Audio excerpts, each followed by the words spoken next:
Hey class, this is discussion board 2, and first one being a video discussion board.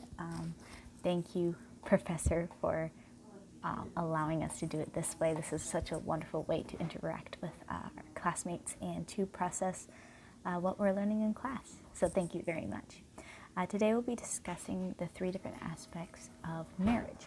Marriage as a sacrament, marriage as a contract, and marriage as a covenant.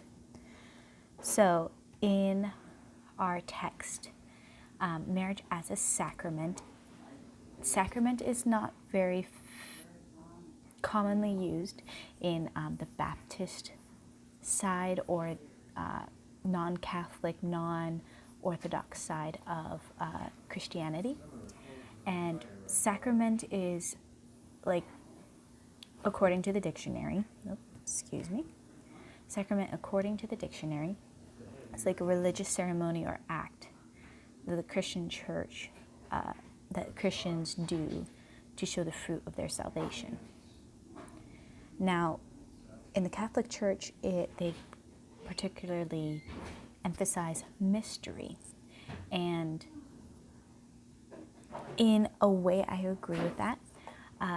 Yes, I do slightly agree that marriage is like a sacrament, because through the process of becoming one flesh with another person, you are continually being refined, needing to show grace to someone, needing to show unending patience to another person, and them also showing patience to you. And you also call each other out on your sin. And that is part of the refining part, like going through the fire, the refining fire that Jesus takes us through to refine us and take away our sinful nature. Now, the only problem with this is that viewing it strictly in this way makes it a little over-spiritualized, to say the least. And also, people will get married as a duty, not because God has called them or told them to, because there are some people that God has called to be single, and it would be a disservice for them to lead them in a way that causes them to disobey God. Now, the next way is marriage as a contract. Yes, there's an agreement between a man and a woman. There's a contract. However, it's not the best way to describe a marriage, especially since contracts usually come to an end, and marriage is until death do us part.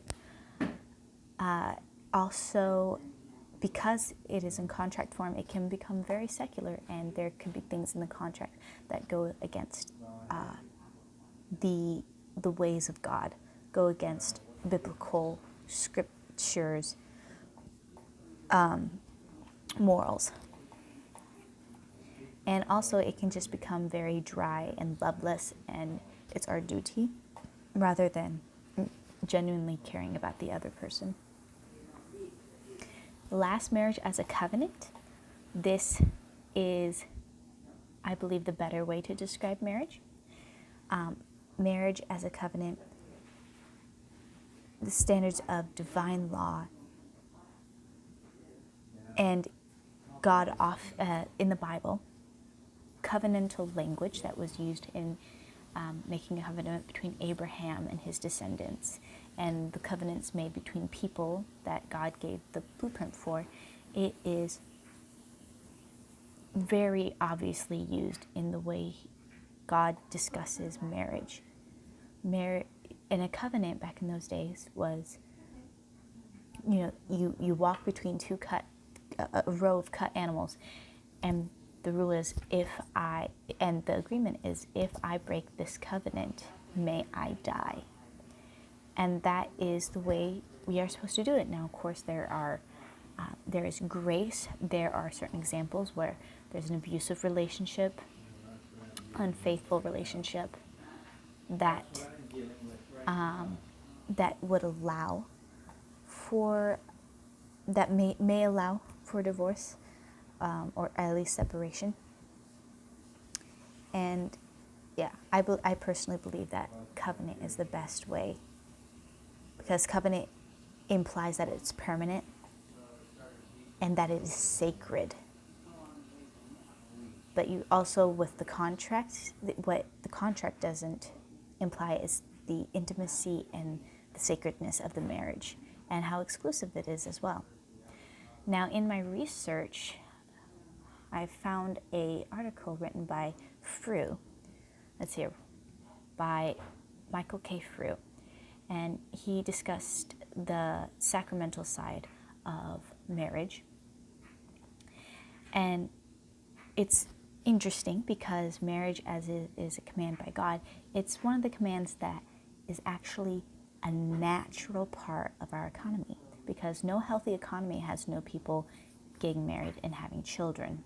And most economies, most societies that have, whether it's polygamy or promiscuity, and everyone's just having as many babies with as many people as possible, you can see that basic forms of morals and strengths of those society are much weaker than they should be, because God has created marriage for one man and one woman, and when we live outside of his laws, out of the beauty of his creation, and the good that he intended for us, then everything else falls apart.